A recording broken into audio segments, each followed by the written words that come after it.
ठीक है। इन नोट्स में आप देखिएगा बेटा, स्टार्टिंग में पहले लैंग्वेज का चैप्टर आएगा, फिर लिंग्विस्टिक्स का आएगा, उसके बाद ना थर्ड चैप्टर जो है वो आपका फोनेटिक्स आएगा, फिर फोनोलॉजी स्टार्ट हो जाएगा। अच्छा, एक चीज मैं आपको बता दूं, पूरी लिंग्विस्टिक्स एक तरफ और फोनेटिक्स एंड फोनोलॉजी एक तरफ, ठीक हो गया। उसमें ये है कि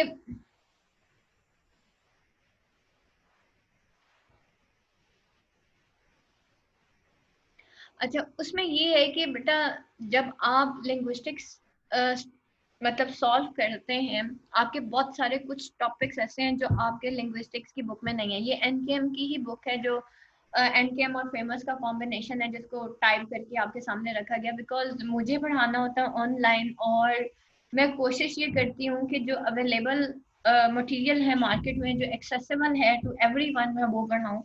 उसकी सबसे बड़ी रीजन यही है कि बेटा जो स्टूडेंट्स जब प्रिंट आउट करवाते हैं वो बहुत महंगा पड़ता है। इस वजह से ऑन द सेफर साइड ना मैं आपको कुछ इजी नोट्स भी ऑन द मतलब डेली बेसिस पे आप लोगों को शेयर करती हूँ, या वीकली बेसिस पे, या जो रिक्वायर्ड होते हैं बस उतना शेयर करती हूँ, क्योंकि बेसिकली आपका पेपर इंप्रेशन ज्यादा मैटर करता है as compare to the notes.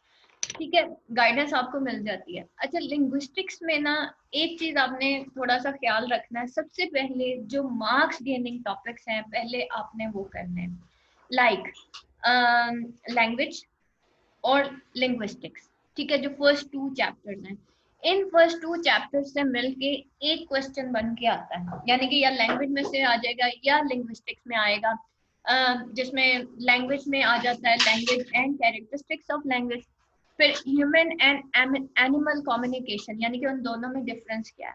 ठीक है, और लिंग्विस्टिक्स में जब हम आएंगे तो वहां पे आपका scope of linguistics, what is linguistics and the scope of linguistics, then linguistics is a science. ठीक है, कि क्या लिंग्विस्टिक्स एक साइंस है, इज लिंग्विस्टिक्स अ साइंस या साइंटिफिक सब्जेक्ट। और उसके बाद कुछ कॉन्सेप्ट हैं जो डी साशोर के हैं, और कुछ लिंग्विस्टिक कॉन्सेप्ट्स हैं जो कि इम्पोर्टेंट है। जो मोस्ट इम्पोर्टेंट चीज उसके अंदर उधर से आपने करनी है, लेवल्स ऑफ लिंग्विस्टिक्स आपको करवा दिया था। तो लेवल्स ऑफ लिंग्विस्टिक्स के बाद मतलब लिंग्विस्टिक्स, लैंग्वेज एंड लिंग्विस्टिक्स को मिला के आपका एक क्वेश्चन पूरा हो गया। फिर एक क्वेश्चन आता है आखिरी वाला, right note on the following, linguistics के पेपर में। उस क्वेश्चन के अंदर आपने ये ख्याल रखना है कि उसमें ना 4 नोट्स आते हैं, एनी 2 आप लोगों ने करने होते हैं। अच्छा, वो 4 नोट्स जो होते हैं ना वो मार्क्स गेनिंग होता है। ठीक है, जैसे मैं आपको कहती हूँ कि आपने आखिरी सवाल नहीं छोड़ना, आखिरी क्वेश्चन नहीं छोड़ना, specially right note on the following वाला। उसके अंदर फिर आप वो 2 क्वेश्चंस करेंगे। उन 2 क्वेश्चंस को प्रिपेयर करने के लिए आपको यही जो लिंग्विस्टिक्स का स्कोप ऑफ लिंग्विस्टिक्स के बाद जो आपके डिफरेंट कॉन्सेप्ट्स ऑफ लिंग्विस्टिक्स है ना, वहां से किसी एक कॉन्सेप्ट के ऊपर, कभी कभार हिस्टोरिकल लिंग्विस्टिक्स के ऊपर नोट आ जाता है, कभी किसी भी 2 कंपेयर एंड कंट्रास्ट के ऊपर, जैसे परफॉर्मेंस एंड कॉम्पिटेंस क्या होता है, और इसके अलावा जो है पैरोल क्या होता है, ये सारी चीजें, ये डिफरेंट जो साइंटिफिक लिंग्विस्टिक कॉन्सेप्ट्स हैं, इसके ऊपर आपके नोट आ जाता है, और वो बहुत आसान है। दूसरी चीज, लिंग्विस्टिक्स के पेपर में हमने बहुत लेंथी नहीं लिखना होता। ठीक है, जब आप ये सारा कुछ फोनेटिक्स में आपको बाद में कराऊंगी, क्योंकि फोनेटिक्स में आके ना स्टूडेंट एकदम घबरा जाता है कि बहुत मुश्किल है, हालांकि कुछ भी मुश्किल नहीं होता उसके अंदर। उसके अंदर टोटल 3-4 चीजें हैं, जिसके अंदर आपकी जो है कॉन्सोनेंट्स, आपकी मतलब फोनेटिक्स, ब्रांचेस ऑफ फोनेटिक्स आ जाती हैं, और मैनर ऑफ आर्टिकुलेशन आ जाता है, आप मतलब जितने भी उसके manner of means and manner of articulation है, और उसके बाद आपके कॉन्सोनेंट्स एंड वोवेल्स आ जाते हैं, दैट्स ऑल। ठीक है, ये 4 चीजें हैं, और इन 4 टॉपिक्स को करने में स्टूडेंट की जान निकल जाती है। सिर्फ 4 टेबल, एक टेबल है जो आपने याद करना है, और उस टेबल के बारे में मैं कहती हूँ कि बेटा इसको प्रिंट आउट कर लें, या एक दफा रजिस्टर के ऊपर लिख लें और दीवार पे चिपका दें, आपका ये फोनेटिक्स तो ऐसे ही हो जाना है। फिर चाहे वो आपने कॉन्सोनेंट साउंड्स याद करनी है, वॉवल साउंड्स याद करनी है, सिर्फ एक चैप्टर आपका मुश्किल है, वो फोनेटिक्स का है, बाकी पूरी लिंग्विस्टिक्स आसान है। ठीक हो गया। तो मैं क्या करती हूँ कि पहले मैं स्टूडेंट को आसान चीज करवा देती हूँ, फोनेटिक्स में एंड पे करवाती हूँ, पहले मैं स्टूडेंट को लिंग्विस्टिक्स, लैंग्वेज एंड लिंग्विस्टिक्स वाला जो फर्स्ट 2 चैप्टर्स हैं वो करवाती हूँ। फोनेटिक्स एंड फोनोलॉजी मैं एंड पे छोड़ देती हूँ, उसके बाद मैं डायरेक्ट सेमेंटिक थियरीज को भी अभी छोड़ देती हूँ। उसके बाद हम सोशल लिंग्विस्टिक्स, साइको लिंग्विस्टिक्स, और फिर क्योंकि इन दोनों में से मिलके एक क्वेश्चन आता है, सोशल एंड साइको लिंग्विस्टिक्स में से एक क्वेश्चन आता है। मेरी टाइम पे जो पेपर आया था उसमें दोनों का कंपेयर एंड कंट्रास्ट आ गया था।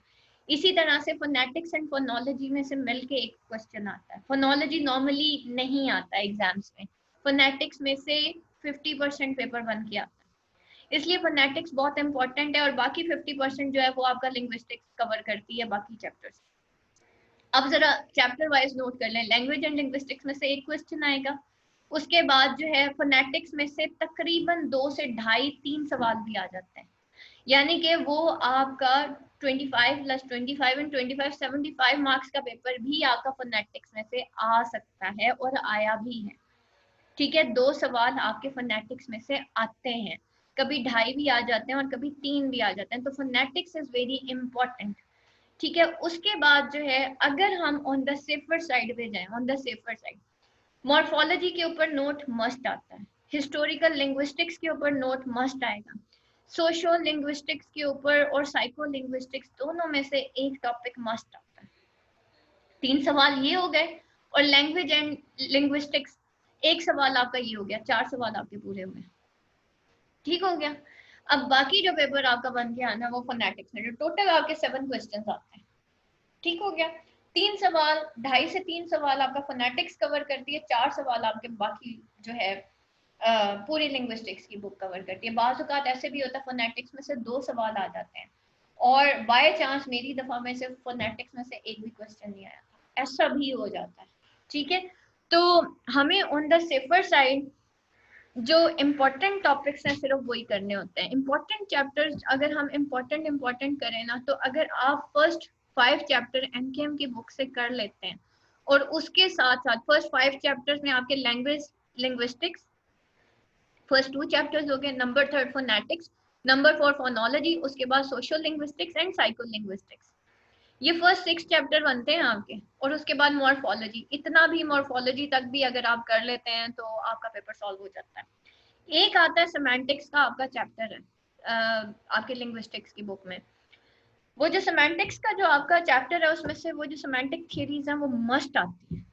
आप उसको वो पत्थर पे लकीर रख के आपने वो वाला क्वेश्चन करना। उसमें सेमेंटिक थियरीज में टोटल 4 थियरीज हैं, डायग्रामेटिकली उनको सॉल्व करना होता है, और वो मस्ट क्वेश्चन होता है, वो आप लोगों ने करना है। सिर्फ एक चैप्टर है, और इसी तरह एक स्टाइलिस्टिक का एक ही क्वेश्चन मैं करवाती हूँ, और हर साल स्टाइलिस्टिक का क्वेश्चन मस्ट आता है। ठीक है, stylistic is must, morphology is must, historical linguistics must, और उसके साथ साथ morphology, historical linguistics, psycho linguistics and social linguistics में से एक मस्ट, और सेमेंटिक थ्योरीज मस्ट। आपके 4 क्वेश्चन मस्ट वाले तो यही हो गए, बेशक आप पास्ट पेपर्स खोल के देख लें। ठीक है, तो उस लिहाज से अगर आप हम देखें ना, ओवरऑल जो मेरा जनरल व्यू है कि अगर आप टोटल 6 क्वेश्चंस कर लेते हैं इम्पोर्टेंट, जिसमें मॉर्फोलॉजी है, सेमेंटिक थ्योरीज हैं, और देन आप लोगों का जो है ये सेमेंटिक थ्योरीज होगी, मॉर्फोलॉजी होगी, साइको एंड सोशल लिंग्विस्टिक्स में सोशल लिंग्विस्टिक्स के चांसेस ज़्यादा होते हैं, उस पर नोट आ जाता होता है। और वो जो आखिरी क्वेश्चन है ना, उसको हिस्टोरिकल लिंग्विस्टिक्स एंड बायलिंगुअलिज्म, यस बायलिंगुअलिज्म, आप लोगों को एक मैंने आउटलाइन भी शेयर की थी व्हाट्सएप के ऊपर, वो आपके इम्पोर्टेंट क्वेश्चन थे। बायलिंगुअलिज्म जो है वो सोशल लिंग्विस्टिक्स से ही रिलेटेड होता है। ठीक है, वो सोशल लिंग्विस्टिक्स से रिलेटेड है, तो बायलिंगुअलिज्म मस्ट आता है, ये आपकी बुक्स के अंदर नहीं है। हिस्टोरिकल लिंग्विस्टिक्स का क्वेश्चन भी मैंने खुद ही प्रिपेयर किया था, और बायलिंगुअलिज्म का क्वेश्चन भी मैंने खुद प्रिपेयर किया था, तो वो अक्सर मैं नोट स्टूडेंट्स को शेयर कर देती हूँ, जो मैंने हिस्टोरिकल लिंग्विस्टिक्स एंड बायलिंगुअलिज्म जो है वो प्रिपेयर किया था। ये 2 चीजें हैं जो आपकी एक्स्ट्रा है। इसी तरह स्टाइलिस्टिक्स का जो क्वेश्चन है वो भी आप लोगों को एक्स्ट्रा एक नोट मिलेगा, आपको वहां से करना। ठीक है, तो मैं ये कोशिश करूंगी कि पहले जो मस्ट चीज आती है ना, मैं पहले आपको वो करा दूं। ठीक है, और फोनेटिक्स जो है वो मैं एंड पे इसलिए करवाती हूँ, स्टूडेंट घबरा जाता है, पहले वो आसान चीज उसके जहन से निकल जाती है तो वो मुश्किल ऑटोमेटिकली कर लेता है कि भाई सारा कुछ तो हो गया। लेकिन जब मैं स्टार्टिंग में फोनेटिक्स पढ़ाने लगती हूँ तो वो स्टूडेंट को ऐसा लगता है जैसे पता नहीं क्या चीज पढ़ा दी। सिर्फ एक फोनेटिक्स की वजह से बाज़ औक़ात अक्सर लोगों ने लिंग्विस्टिक्स का वो एक जिसे कहना चाहिए इमेज खराब किया हुआ है कि बहुत मुश्किल है और एक साइंटिफिक सब्जेक्ट है और दिस एंड सो ऑन।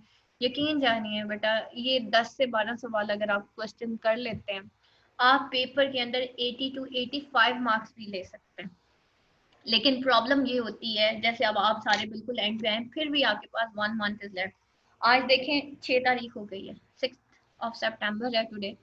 तो आज 6 तारीख हो गई है, तो मतलब अभी भी आपके पास 20 डेज पड़े हुए हैं, जिसमें आप आराम से लिंग्विस्टिक्स की तैयारी कर सकते हैं। और लिंग्विस्टिक्स के लिए कोई आपको 15 दिन भी अगर आप लगाते हैं ना सही प्रॉपर वे में, आप आराम से कर लेते हैं। ठीक है, तो I will try my best कि आप लोगों को पहले जो इम्पोर्टेंट क्वेश्चंस हैं वो करा दिए जाएं, जो मस्ट आते हैं। जैसे मैंने आपको कहा, जिसमें आपके हिस्टोरिकल लिंग्विस्टिक्स, बायोलिंगुअलिज्म मस्ट आता है, तो मॉर्फोलॉजी मस्ट आता है। तो पहले आपको मस्ट वाले पहले मैं करा दूंगी। सिमेंटिक थ्योरीज मस्ट आता है, तो आपके 4-5 क्वेश्चंस तो शुरू में ही हो जाएंगे। फिर आपका एंड पे जाके फोनेटिक्स आता है, लेकिन आपने फोनेटिक्स भी मस्ट करना है। उसकी रीजन ये है, बाज औकात ऑन द सेफर साइड कभी कभार कोई ऐसा पेपर आ जाता है कि इंसान सोच भी नहीं सकता, तो उस एक पेपर की वजह से आपके पूरा साल जाया होता है। ठीक है, या एक आध क्वेश्चन जो होता है आपका बिल्कुल कॉन्सेप्चुअल या पेपर आउट ऑफ एक्सपेक्टेशन आ जाता है। जैसे मेरी दफा आया था कि फोनेटिक्स आया ही कोई नहीं। तो स्टूडेंट्स ने किया हुआ था कि हमारे जो हम जिस दौर में हम पढ़े, तो हमें कहा था कि जी पहले 5 चैप्टर्स कर लो तो पेपर सॉल्व हो जाता। और ये बाकी फैक्ट बात भी थी कि हो जाता था उस वक्त सॉल्व। लेकिन मैंने कभी ना कॉन्सेप्चुअल पढ़ा नहीं, मैंने पहले 5 चैप्टर अच्छे तरीके से कर लिए, उसके बाद मैंने कहा चलो 5 कर लिए, 3 और कर लेते हैं। करते करते वो मैंने पूरी लिंग्विस्टिक्स पढ़ डाली। उसका मुझे फायदा ये हुआ कि उस दिन मैं लिंग्विस्टिक्स के पेपर में ब्लैंक नहीं बैठी हुई थी। ये होता है बेटा थॉरो पढ़ने का नतीजा। लेकिन जब आप एक मतलब इस तरह से तैयारी करते हैं कि जी मैंने कुछ चैप्टर्स करने और कुछ नहीं करने, उसमें फिर आप एक डामाडोल पोजीशन में होते हैं। तो एक जो उस्ताद होता है, आप लोग बेशक कॉन्सेप्ट मतलब बीच में से कर लीजिएगा अगर आपको लगे कि भाई मैंने ये छोड़ना हो, ये वो अब आपके ऊपर होगा। लेकिन मुझे ये रिग्रेट नहीं होगा कि काश कि मैं अपने स्टूडेंट को ये चीज़ पढ़ा लेती, तो मेरे 3 स्टूडेंट का या 10 स्टूडेंट का नुकसान ना होता। ठीक है, आप अकेले हैं, आप अपना सेल्फ डिसीजन लेना चाहते हैं, तो वो भी मैंने आपके सामने रख दिया कि भाई ये चैप्टर कर देंगे तो पेपर सॉल्व हो जाएगा। लेकिन मैंने आपको जो है मैक्सिमम मैक्सिमम जितना मैं आपको सेफर साइड पे रख सकती हूँ मैं आपको पढ़ाऊंगी। ठीक है, तो दैट इज द थिंग कि मुझे पूरा बैच फेल नहीं करना अपना लिंग्विस्टिक्स का, और वो भी एक ऐसा सब्जेक्ट जो कि मार्क्स गेनिंग सब्जेक्ट हो। अब हम फर्स्ट चैप्टर की तरफ चलते हैं, that is the nature of language and linguistics. ठीक है,